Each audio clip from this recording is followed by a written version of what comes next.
Hola, bienvenidos a mi canal Moracho Electrónica. En esta oportunidad vamos a aprender a cambiar la apariencia de las ventanas de nuestro computador portátil en Windows 10 a apariencia clara.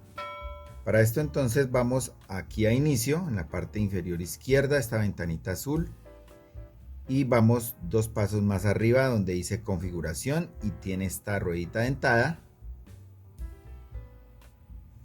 Y enseguida buscamos la opción que dice personalización, fondo, pantalla de bloqueo, colores.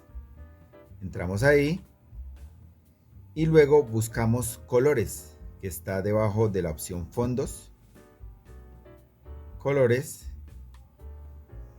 y enseguida elegir el color. Está seleccionado oscuro, desplegamos aquí esta opción, va a aparecer claro, oscuro y personalizado.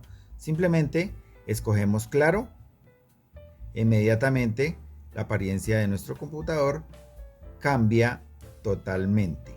Si lo preferimos así, entonces es perfecto para nosotros trabajar. Espero les sea de gran utilidad este sencillo tutorial que les traigo el día de hoy. No olviden suscribirse a mi canal Moracho Electrónica, darle like a mis videos, compartirlos y nos vemos en una próxima oportunidad. Chao, chao.